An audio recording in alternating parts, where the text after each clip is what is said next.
자, 그러면 오늘의 이슈는 어떤 게 될까요? 아무래도 항상 이 오프닝 속에 녹아있는 듯한 그런 느낌을 받으실 텐데, 제약바이오 쪽에서 또 블록딜에 대한 소식이 나왔던 알테오젠. 네. 자, 이 부분과 관련해가지고 이게 업종 전반으로 안 좋게 퍼지는 거 아니냐. 이제 이런 부분에 대해서 알아보도록 하겠습니다. 그러니까요. 오늘 코스닥을 하락으로 이끈 가장 큰 요인 중에 하나가 아닐까. 뭐 알테오젠의 블록딜 소식으로 인한 급락, 또 이와 함께 제약바이오 전반적으로 조금 힘든 모습이 나왔습니다. 그렇죠. 알테오젠이 11% 가까이 하락을 했고 HLB도 오늘 9% 넘게 빠졌는데요.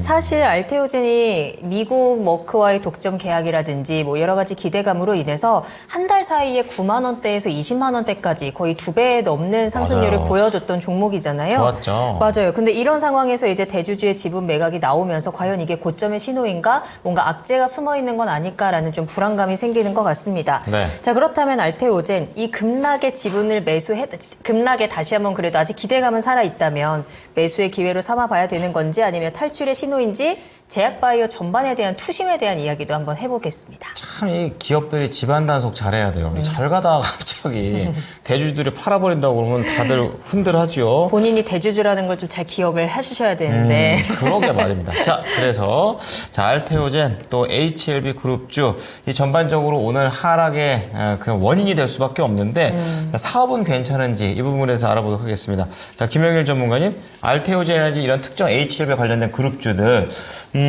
걱정 안 해도 됩니까? 아니면 걱정을 좀 해봐야 될까요? 기업은 괜찮은데 네. 슬슬 걱정해야 될 시기죠. 매매 측면에 대해서. 다시 한번 리스크에 대한 부분을 언급해 주셨고요. 최병훈 전문가께서는요. 네, 4번 이상 없지만 네. 네. 투자 가치는 없다. 투자 가치는 없다. 현재 시점. 네. 아, 역시 또다시 한번 더 차갑게 주제에 따라서 찬물이 끼얹습니다. 자, 그러면 김영일 전문가부터 조금 더 자세하게 좀 들어보겠습니다. 뭐 일단은 오늘 알테오젠이 급락이 나왔잖아요. 그랬죠. 그러면서 이제 급락한 내용 자체가 이제 공동 창업주가 있죠. 알테오젠의 지금 현재 이제 이 박순재 대표의 아내였던 이제 정혜신 사장님이 계신데 이분이 이제 보니까는 최근에 퇴사를 하셨더라고요. 네, 작년 말쯤에 이제 퇴사를 했어요. 네. 그러면서 이제 퇴사를 했고 이제 약간의 뭐 기사를 보니까 뭐 휴식 시간을 가질 것이다 약간 이러한 이야기가 좀 나왔었는데 네, 그런 김에 이제 또 휴식하면은 또 이제 돈 많으면 휴식만 하지 좋으니까 왜. 네. 또 돈 있어야 놀러 가니까 휴식할 때 필요한 그렇죠. 자금 마련. 그래서 하면 되지, 그걸. 네, 블록딜을 했는데 이 블록딜 물량이 또 이제 어마어마했죠. 이제 뭐 몇천억 대 엄청난 물량이 좀 쏟아져 나온 걸 확인할 수 있었습니다. 네네. 근데 사실 일전에도 몇 번 이 지분을 판 적이 있었어요. 일전에도 뭐 2020년에도 그렇고요. 이제 뭐 외국계 회사에 한번 또 뭐 지분을 넘긴 적이 있었다라든지 몇 번 이제 이러한 이력이 있었습니다. 그래서 아마 아시는 분들은 퇴사도 했는데 이거 슬슬 약간 위험한 거 아니야? 라고 생각을 하셨을 수도 있었을 것 같아요. 충분히 좀 합리적인 그렇죠. 의심이. 네, 이미 이제 이전에 한번 그랬었던 이력이 있었으니까. 물론 이제 사실 대주주라면은 이래서는 안 되죠. 왜냐면은 오늘 알테오젠의 급락이 비단 이 알테오젠뿐만 아니라 시장의 환경에도 영향을 미쳤다라고 평가를 하고 있거든요. 알테오젠이 급락하면서 지금 시장이 오늘 올라가다가 어느 정도 좋은 분위기를 보여주다가 상당히 이제 순식간에 또 급락하는 모습을 보여주기도 했습니다. 그렇기 때문에 뭐 결론적으로 이 알테오젠의 이제 급락에 대한 부분은 분명 이제 대주주로서는 해서는 안 되지만 우리 투자자로서는 어느 정도는 생각을 했어야 되는 부분이 아닌가라고 저는 그렇게 생각을 하고 있어요. 최근에 이제 알테오젠이 키투르다 관련해서 굉장히 좋은 내용들이 나왔고 그러면서 굉장히 또 큰 급등이 나왔잖아요. 그러면은 우리가 이제 생각을 해봐야 될 게 결국에는 지금 현재 단가는 큰 급등이 나온 구간이다라는 부분을 우리가 생각을 해야 됩니다. 네. 이미 알테오젠 같은 경우에는 저점인 75,000원 정도 구간에서부터 이미 이제 3배 정도의 상승이 나온 단가예요. 그러면서 우리가 단순히 그냥 알테오젠만 생각을 할 게 아니라 시장도 한번 생각을 해봐야 된다라는 거죠.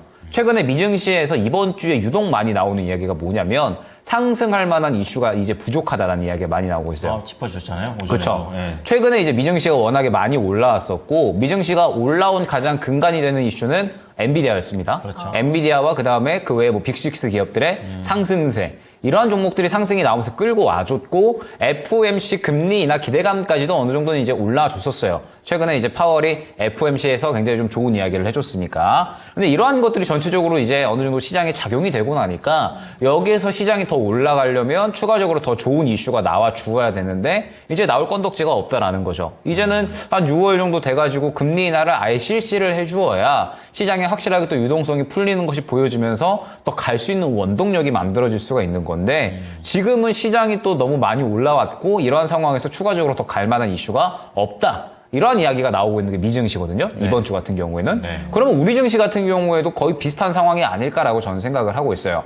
우리 증시 같은 경우에는 지금 이제 과매수냐 과매도나를 판단하는 ADR 지표를 봤을 때 여전히 과매도이기는 합니다. 그러면은 시장에 이제 이 어느 정도 자금이 돌 만한 환경 자체는 만들어져 있다라고 생각을 하는데 최근에 알테오젠도 그렇고요. 그다음에 뭐 HLB 그룹주도 그렇고 지금 저점 대비해서 HLB 같은 경우에도 마찬가지로 3배 이상의 상승이 나온 상황이에요. 그러면은 사실 신규 투자를 누가 자신 있게 할 수 있겠느냐라고 저는 생각을 하거든요. 물론 저 같은 경우에도 이번 주에 HLB 그룹주를 안 본 건 아니었습니다. 왜냐하면 이번 주에 HLB 그룹주 말고 살 게 없었어요. 사실상. 이번 주 같은 경우에 오늘, 어제, 그저께 해가지고 시장이 약간 올라가는 듯 보였지만 실질적으로는 하락 종목수가 훨씬 더 많았거든요. 그러면은 결국에는 이제 일부 종목에 굉장히 많은 매수세가 쏠렸다라는 거고 그 중에서도 이제 대형주들 뭐 삼성전자나 SK하이닉스, 그다음에 HLB나 알테오젠 같은 이슈 있는 제약 바이오 쪽에 상당히 많은 수급이 쏠렸다 정도로 해석을 해주시면 될 것 같습니다. 그러면 이제 실질적으로 시장의 환경 자체도 그렇게 좋은 편은 아니었다라고 저는 생각을 하고 있는 거죠. 그러면 이제 슬슬 시장이 무언가 화제가 될 만한 혹은 시장이 좀 끌어올려질 만한 이슈도 어느 정도는 좀 가라앉는 그러한 시기다라고 한다면 지금 HLB 그룹주나 혹은 알테오젠 같은 경우에도 많이 올라왔기 때문에 제가 항상 말씀드리잖아요. 누구나 수익 중인 구간에서는 언제든지 팔 준비를 해야 된다. 예, 지금 현재 알테오젠 같은 경우도 마찬가지 상황이다라고 생각을 하고 있습니다. 지금 보게 되면은 뭐 좋은 이야기를 계속해서 나와주고 있고 HLB 같은 경우에도 뭐 리보세라닙에 대한 뭐 계속해서 품목허가에 대한 기대감들 이러한 것들이 나오고 있지만 이미 이러한 것들에 대한 이 이슈 반영은 지금 현재 주가가 어느 정도는 다 나타내주고 있다라고 생각을 해줘야 돼요. 그럼 마찬가지로 알테오젠이나 HLB 그룹주 같은 경우에도 추가적으로 더 좋은 이슈가 나와 주어야겠죠. 뭐 알테오젠 같은 경우에는 지금 키트루드에 대한 기대감이 계속해서 좀 퍼지고 있는데 뭐 여기에서 이제 추가적으로 더 눈에 보이는 실적이 올라가는 부분들이라든지 HLB 같은 경우에도 마찬가지로 이제 품목 허가를 기다리고 있는 상황이잖아요. 그러면 이제 품목 허가가 돼서 또 눈에 보이는 또 실적이 올라간다라든지 그러니까 추가적으로 이제 이슈화 될 만한 것들이 나와 주어야지 주가가 더 상승이 나올 수가 있다라고 저는 생각을 하고 있습니다. 그렇기 때문에 알테오젠이든 HLB 그룹주든 약간의 이제 리스크 관리를 저는 조금 해주셔야 된다라고 생각을 하고 있고 제가 저번 주부터 계속 강조드리고 있는 게 너무 올라간 종목은 조심해야 된다. 지금 시장은 오히려 좀 올라올 수 있는 종목에 집중을 많이 하셔야 된다. 요거를 상당히 많이 강조를 드리고 있습니다. 결국 이제 이쪽에서 차익 실현 나오면 또 결국에는 저점에서 물량 받아주는 종목들이 나와줘야 되거든요. 그러면 지금 시장은 사실 알테오젠이나 HLB 그룹들이 조금씩 물량 나오고 있으니까 그럼 저점에서 새롭게 물량 받아줄 종목들이 준비하고 있다는 뜻이 돼요. 그리고 저는 이제 조금씩 그런 종목들이 또 새롭게 나오는 것 같거든요. 제가 저저번 주부터 해서 이제 뭐 변압기나 혹은 로봇주도 굉장히 많이 강조드렸잖아요. 얘네들은 이제 한 사이클을 좀 지나간 것 같아요. 신규 조건은 조금 이제 자제해야겠죠. 그러면 이제 새로운 섹터군들이 나오게 될 텐데 이제 그러한 종목들이 조금씩 눈에 띄고 있다라고 저는 생각을 하고 있어요. 그래서 지금은 오히려 알테오젠이나 HLB 그룹주들 이쪽을 보기보다는 이제 새롭게 시장에서 주도주로 움직일 수 있는 종목군들을 봐야 되는 시기다. 저는 그렇게 생각을 하고 있습니다. 근데 지금 채팅창에서 알테오젠 급락은 기회다. 내일 반등 나올 거다. 떨어지면 또 산다라는 의견들이 조금 더 강한 것 같긴 하거든요. 그러면 알테오젠은 그래도 사업에는 크게 이상은 없는 거니까 이슈가 나올 수 있잖아요. 사업에는 문제가 급락을, 없죠. 나와야 나오는 거지. 네, 내용이 너무나도 좋아요. 좀 위험한 전략일까요? 그렇죠. 그러니까 이제 내용이 너무나도 좋은데 이미 한번 이제 오늘 추세를 깨버리는 급락이 한번 나와버렸잖아요. 그러면 일단 투심 자체가 무너질 수가 있는 거고 지금 상황에서 반등 나올 거야 라고 하고 무작정 신규 매수를 하기에는 우리가 항상 양방향성을 생각을 해야 되죠. 그러면은 올라갔을 때는 요 정도로 이제 우리가 올라갈 수 있는 방향성을 생각을 해본다라고 하면 현재궁에서 하락을 생각을 했을 때 여기까지는 열려 있거든요. 그러면은 지금 구간에서 약 한 61선까지 하락을 한다라고 했을 때 마이너스 40% 정도가 대략 예상이 됩니다. 그러니까 열려있는 구간이 너무나도 커요. 그러면은 지금 현재 단가는 리스크 관리를 해줘야 되는 거고, 만약에 정말 신규 매수를 한다라고 하시면 적어도 추세는 다시 한번 회복을 시켜주는 선에서 유지가 되어야죠. 그러면은 반등이 나올 때 다시 한번 내일 이제 5일선이나 혹은 10일선을 좀 돌파해주는 이러한 움직임이 나와 주어야 되고, 저는 지금 현재 구간에서 알테오젠이나 HLB 그룹주를 다시 신규 매수를 한다라고 하면 철저하게 저는 이제는 단기 트레이딩으로만 접근을 할 것 같아요. 지금 구간에서 마음 편하게 묻어갈 수 있는 분들은 저점에서 사신 분들이거든요. 지금 상태에서 알테오젠이나 HLB 그룹주 내용 좋으니까 신규 매수해야지 라고 하면 이미 좋은 것들은 다 반영이 된 상태에서 추가적으로 더 좋은 게 나와 주어야지 주가가 올라갈 수가 있는 겁니다. 근데 여기에서 이제 추가적으로 더 좋은 게 나올 수 있을까? 요거는 사실 또 우리가 투자자로서 생각을 해봐야 되기 때문에 나쁘지는 않아요. 회사 내용 아무 문제 없습니다. 좋은 내용들이 있지만 펀더멘털만 믿고 가기에는 조심해야 되는 단가다라는 그렇죠. 부분이 중요하다라는 거죠. 네. 좋습니다. 자, 충분히 좀 이해가 되셨을 것 같고요. 그리고 최병원 전문가께서도 비슷하게 좀 얘기를 해주신 것 같습니다. 본업에 문제가 없다. 네. 어떻습니까? 이제 본업에 문제 없는 주식들이 네. 아주 계속 성장하는 회사들은 코스닥 같으면 HLB라든지 그다음에 알테오젠 이 플랫폼은 제일 세계 1등 기업이에요. 바이오 플랫폼은 이것만 사면 됩니다. 그 신약 개발 회사, 신약이 항암이라든지 간암이라든지 뭐 간염 이런 쪽, 암 쪽에는 HLB가 가장 세계에서 이제 앞서가 있는 것 같고요. 그다음에 이제 삼천당 제약이라든지 요즘 최근 들어 뭐 비만 뭐 관련된 이야기 나오면서 급등했잖아요. 그리고 이제 뭐 레고케마 이런 이제 기술 수출했던 기업들 좋고, 그래서는 이제 기존 제약사들이 전반적으로 뭐 이제 기술 산미약품하고 여러 가지 유한약이라든지 뭐 여러 가지 있잖아요. 그럼 요렇게 각 분야에서 잘하는 회사, 그거는 이제 일반적으로 사업에는 계속 성장을 합니다. 그래서 R&D 비용이 워낙 많이 들어가니까 연구개발비. 그럼 연구개발 꾸준히 넣을 수 있는 그 기업들이 실제로 신약이라든지 뭔가 해내지. 계속 가다 돈을 못 대주면 개발비만 나오고 안 되거든요. 그렇죠. 그래서 실제로 이런 사업에는 문제가 없기 때문에, 그러면 바이오 바이오는 생각보다 엄청 쉽습니다. 제가 한 3년 정도, 3년 빠지고 나 바닥에서 그냥 사놓고 3년 기다리면 두세 배 먹겠다 생각하면 바닥에 사놓고 있으면 거의 2년 안에 100%가 나요. 최소. 기술적으로도. 기술적, 바닥에서 그렇습니다. 망하지 않는 기업들은. 네, 그것만 찾으면 되는데, 그러면 결국은, HLB 관련된 리보세라닙이라든지, 감릴리 주밤, 이런 게, 지금 뭐, 이번에 이제 미국 시각 측에서도 특별한 이제 뭐 의견 들었는데 특별한 의견은 없었으니까 아마 승인이 될 거야, 아마. 이제 예를 들어서 처방약으로 이제 목록 올라가면 그게 이제 다 결론 나면 이제 판매하면 되거든요. 네. 그래서 지금은 이제 HLB는 미국에 9월 달에 이제 판매를 할까 해서 미리 막 생산 시설들을 다 점검해가지고 이제 그 승인만 나면 바로 판매하면 되니까. 그래서 그래 준비하고 있으니까 이거 엄청난 거죠. 미국에 이 신약을 개발해서 이제 미국 시장에 실제로 보험 적용하든지 처방전에 올라가면 엄청난 거잖아요. 네. 그죠? 시장도 크고. 그럼요. 이걸 10년 전에 알 수 있었던 거예요. 우리가. 제가 그래서 이거 700원 할 때 저도 100배간데 그러면 했는데, 왜냐하면 그 LSK 바이오라고 개발하는 연구진 박사들이 항암 관련 박사들 세계 최고가 있었거든, 거기에. 그러면 그걸 보고 이제 그러면 LSK 바이오에 돈을 대줄 수 있는 기업을 찾아야 되잖아요. 그렇죠. 그거 이제 HLB가 대준 거예요. 원래 공보트 만든 회사였거든요. 그래서 그걸 LSK 바이오라는 회사를 잘 알아야 되는 거죠. 그래서 이거는 바이오주들은 개발자, 박사들, 이 박사들을 연구해야 돼요. 얼마나 신뢰성 있고 잘하는지 개발. 그것만 알면 대박이 터져요, 바닥에서는. 그래서 우리 금방 알테오젠은 뭐 주로 바이오 플랫폼에 아주 뭐 최고 기업이니까 그것만 알고 시가총액 한 뭐 30당 안에 이렇게 들어있고 하니까 작년에 엄청 쌀 때 제가 이제 이 시가 작년에 여름 정도에 이제 바닥이니까 한 2, 3년 보고 이런 바이오주로 사놓으면 뭐 두세 배는 기본 나올 수 있겠다. 그러면 그때가 좋거든요. 그다음에 그럼 지금 알테오젠이 아까 김효준 다 설명을 했듯이 지분 공동창업자 박사인데 이분이 그만두고 다 이제 손 놓은 거죠. 그러면 손 놨으면 지금 회장 직원이 있는데 그분이 지금 판 거는 3%밖에 안 돼, 전체에서. 3%도 이게 11조 대 갔으니까 3천억의 돈이에요, 그죠? 그렇죠. 이 3천억 팔아서 뭘 할지 모르겠는데 만약에 회사 돈이 아니잖아요. 개인의 지분이니까 팔면 개인 돈이 되는 거죠.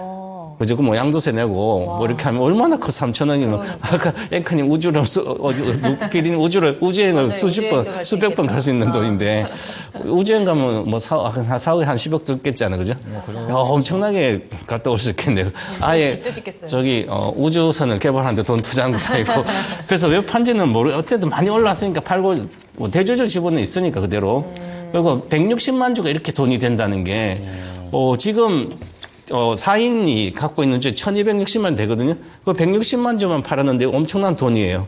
1000만 주 지금 얼마예요, 그죠? 그래서 이렇게 팔았다는 것은 이제 그것도 공동 창업자 한 명이 손을 떼면 그 기업은 생각보다 잘 안 갑니다. 우리가 이제 셀트론을 보면 알죠? 셀트 서정진 회장이 2008년도 코스닥 회사를 3,000원 정도 인수해가지고 계속 키워가지고 100배 가게 30만 가게 만들어놔서 실적도 좋게 5천억 영업이익 만들어놨는데 서정진 회장 어느 날 손 뗐잖아요. 그렇죠. 손 떼고 뭐 이산 물려서 새로운 뭐 어떤 벤처를 하겠다고 막 갔다가 지금 왔잖아요. 그 다음 주가가 안 되는 거예요, 이게. 맞아요.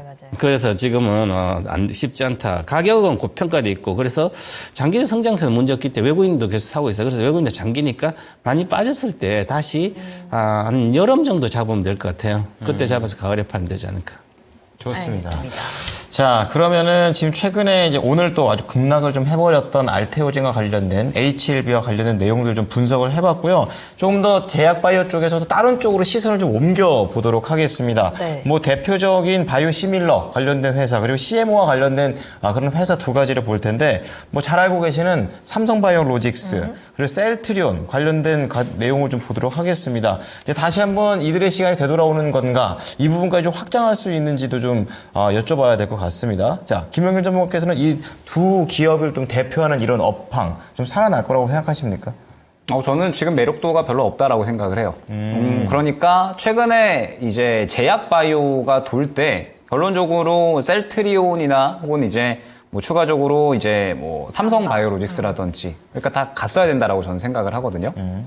지금 제약바이오는 이미 이제 어느 정도 시장에서 학회 이슈부터 해가지고 계속해서 좀 강력하게 돌아줬어요. 맞아요. 돌 만큼 이제 돌아준 상황에서 결국에는 이제 이 삼마나 셀트리온도 항상 이제 저는 강조드리는 부분이 성장이라는 키워드잖아요. 네. 결국 이제 성장에 대한 부분을 보여줘야 되는 건데 삼바도 그렇고 이제 셀트리온도 그렇고 성장에 대한 부분은 어느 정도 이제 기대가 되는 부분이 분명하게 있어요. 어떤 게 지금 이제 뭐 삼바 같은 경우에는 하반기에 이제 4공장이 또 추가적으로 매출에 인식이 되기 시작을 하면서 이제 3조 원 매출을 달성을 했고 그다음에 이제 4조 원 매출까지도 지금 이제 달성하려고 어느 정도 이제 계속해서 달리고 있는 그런 상황이고 셀트리온 같은 경우에도 최근에 이제 또 미국에서 램시마가 또 허가가 됐잖아요. 네. 그러면서 뭐 이 부분에 대해서 하반기에 매출 인식이 된다라고 하면 또 이제 충분히 성장에 대한 부분은 좀 어느 정도 키워드가 나타날 수 있지 않을까. 충분하지 않나요? 그 정도면? 네, 상승이? 그렇게 생각을 하고는 있는데 네. 지금 항상 이제 우리가 이슈만 보고 저는 절대 매매를 해서는 안 된다라고 생각을 하거든요. 이슈에 대해서 결국에는 시장이 반응을 해줘야 돼요. 그렇죠. 그렇죠. 네. 그런데 지금 보게 되면 삼성 바이오로직스 같은 경우에는 매매하기에 매력적인 구간이냐라고 했을 때 삼성 바이오로직스를 이제 주가로서 보면 사실 좋은 내용들은 삼성 바이오로직스는 이미 이전에도 계속해서 있어 왔었어요. 근데 기존의 주주분들은 이거 왜 이렇게 안 가냐라고 많이 생각을 하셨을 겁니다. 최근에 그나마 좀 상승이 나오기는 했는데 기본적으로 삼성 바이오로직스는 정말 몇 년 동안이나 이 구간부터 보게 되면은 2021년이니까 3년 동안 71만 원부터 87만 원 정도 구간까지 딱 한 15만 원 정도 구간을 벗어나지를 못했어요. 그러네요. 3년 동안. 네. 계속해서 벗어나지 못하고 있고 최근에도 보게 되면은 결국에는 고점에서 추가적으로 더 가주지 못하고 약간의 차익 실현이 나오는 모습을 확인을 할 수가 있었습니다. 예. 그러면 삼성 바이오로직스 같은 경우에는 좋은 내용이 어느 정도 나타난다라고 하더라도 결국에는 이제 수익성이 한 번에 확 뛰어오르기는 힘든 그러한 이제 종목군, 기업군이기 때문에 시장에서 크게 주목할 만한 종목은 여태까지 아니었다라고 생각을 하거든요. 물론 최근에 어느 정도 상승이 나와주기는 했지만 지금 현재 어느 정도 상승이 나온 상태에서 우리가 조금 더 한 걸음 물러서서 보면 결국에는 현재 단가도 박스권 고점에 위치해 있는 상황이에요. 그러면 박스권 고점에 위치해 있는 상황에서 우리가 지금 이 삼성 바이오로직스를 자신 있게 또 매수를 할 수가 있을까? 결국 제약 바이오가 최근에 굉장히 강력하게 돌았음에도 불구하고 삼성 바이오로직스는 얼마 가지 못했는데 셀트리온 같은 경우도 마찬가지인 게 뭐냐면 지금 보게 됐을 때 셀트리온 같은 경우에도 최근에 이제 어느 정도 한번 급등이 나오고 나서 지금은 약간은 지지받는 구간에 있거든요. 그러면서 이제 결론적으로는 저는 시장에서 한 차례 정도는 더 집중을 받아 주어야 된다 생각을 하고 있어요. 그러면은 이제 한 차례 더 집중을 받아 주어야 되는 부분이 결국에는 성장에 대한 또 키워드가 좀 나와 주어야 될 것 같은데, 이번에 이제 또 주총을 했잖아요. 어제 주총을 한 걸로 이제 알고 있어요. 그런데 뭐 평가가 그렇게 좋지는 못했다. 매출 성장에 대한 부분은 서준규 시장이 굉장히 자신 있다라고 이야기는 했으나, 뭐 합병에 대한 부분도 약간 이제 좀 말을 바꾼다라든지, 뭐 셀트리온 제약에 대한 부분도 합병을 원래는 한다라고 했다가 강행하지 않을 것이라고 이제 약간의 또 뉘앙스가 바뀌는 발언을 했거든요. 그 다음에 이제 뭐 매출 성장에 대한 부분도 뭐 결론적으로는 뭐 주주들이 별로 이제 만족스럽지 않게끔 답변이 돌아왔다라고 해요. 네, 그러다 보니까 뭐 이제 이 주주들 간에 또 약간의 기싸움이 좀 심화되고 있는 그런 구간. 강성이거든요. 네, 그러다 보니까 굉장히 강성이죠. 네. 네, 그러다 보니까 결국에는 셀트리온 같은 경우에도 매력도가 좀 나타나줘야 되거든요. 그런데 최근의 흐름을 보게 되면 결국 시장에서 그렇게 주목도가 있지는 않았다라고 저는 생각을 하고 있기 때문에 오히려 지금 상황에서는 제약 바이오 쪽은 전체적으로 그냥 통틀어서 리스크 관리를 해주셔야 된다 생각을 하고 있어요. 결론은 그거. 네, 그냥 전체적으로. 왜냐면은 이미 HLB든 뭐 알테오젠 그룹주든 뭐 그다음에 학회 관련된 종목이든 상당히 순환이 또 강력하게 잘 나와 줬기 때문에 제약 바이오 쪽은 이제 실질적으로 이슈를 가지고 상승이 나올 수 있을 만한 종목군들이 그렇게 많이 남지는 않았다. 그렇기 때문에 저는 오히려 다음 섹터군, 다음 순환 나올 수 있는 섹터군들을 준비하는 게 좋을 것이다. 이렇게 저는 말씀드릴 수 있을 것 같습니다. 네. 자, 좀 더 시선을 돌려봤지만 업황 자체가 글쎄 약간 이렇게 좀 나오는 것 같습니다. 자, 최병훈 전문가께서도 삼성바이오로직스, 셀트리온 쪽으로 어떻게 생각하십니까? 삼성바이오도 그렇고 셀트리온도 그렇고 이미 성장은 바이오 시밀러 시장은 경쟁이 심화되어 있습니다. 요즘 뭐 조그마한 회사도 바이오 시밀러 한다고 그러고 뭐 SK도 하고 우리나라 많이 하잖아요. 해외도 그렇고. 그러면 이제 성장하는 회사 산업들은 최소한 20% 이상의 성장하면 주식을 한 주도 안 팔아도 되는데 이게 20%대 성장하다가 10%대 내려와요. 그럼 주식이 많이 빠집니다. 빠졌다가 다시 20% 이상 계속 가면 다시 가는데 그게 잘 안 될 때는 이미 끝난 겁니다. 그 성장 산업은.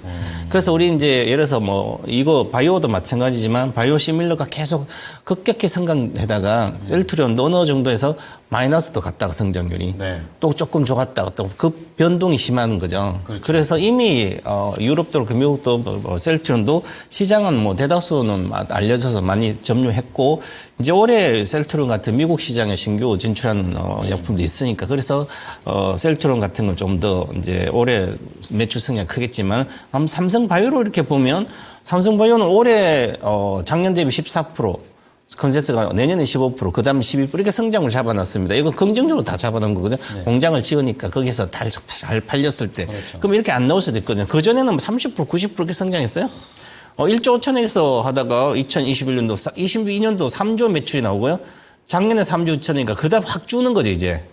그러니까 공장을 계속 사공장 쪽 이렇게 하더라도 그래서 주식 21년도 못 가는 거예요. 그런 거군요. 이제 꾸준히 10%대 나오니까 주가 좀 내려가고 그 박스감 올라와 있고.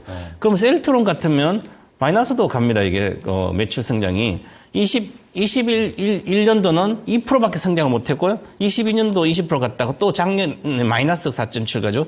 그 작년 마이너스 올해는 좀 미국 시장 올라가요. 그런데 또 1, 2년 뒤에 되면 또 10%대 내려오거든요.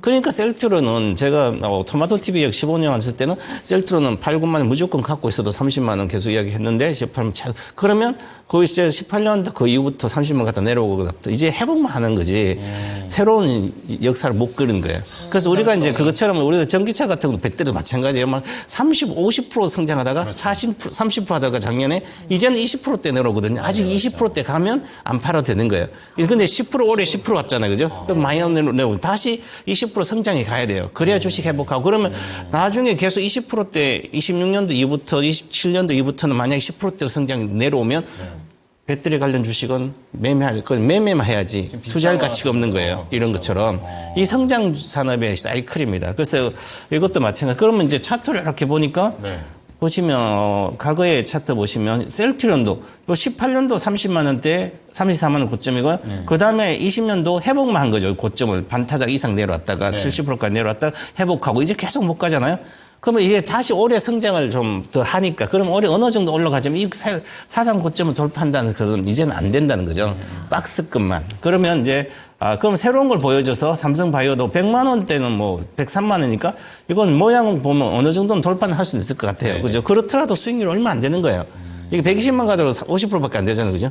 그러니까 이런 이제 바이오 시밀러는 큰 뭐 몇 배 보고 투자할 수도 없고요. 그래서 신약은 좀 달라요. 신약 아까 뭐 이제 HBL 같은 뭐 새로운 거 딱 하면 엄청나게잖아요. 그죠? 아직도 신약 이제 시작하니까 결국 제대로 하는 뭐 암을 정복하게 안 되잖아요. 암을 정복하면 이제 엄청 그다음부터 안 되지만 지금은 그런 게 훨씬 더 성장하고 특히 비만 치료제 같으면 얘기만 나와도 엄청날 거예요. 그죠? 그 정도로 그렇게 그쪽으로 가야 된다. 이렇게 보고 있습니다. 네. 자, 오늘은요, 제약바이오 쪽과 관련해가지고 이제 급등락이 심한 부분, 그리고 또 새로운 쪽으로 성장성이 있는, 현상이 많이 좀 떨어져 버린 그런 쪽에 대한 종목들을 전반적으로 다루게 되면서 종목들이 왜 안 가게 되고 왜 떨어졌는지에 대해서 좀 알아봤습니다. 지금 제약바이오와 관련된 부분들, 이제 지금은 약간은 리스크를 감수해야 된다는 그런 구간에 접어들었다는 점 한번 참고를 해 보시면서 투자를 적응해 보셨으면 좋겠습니다.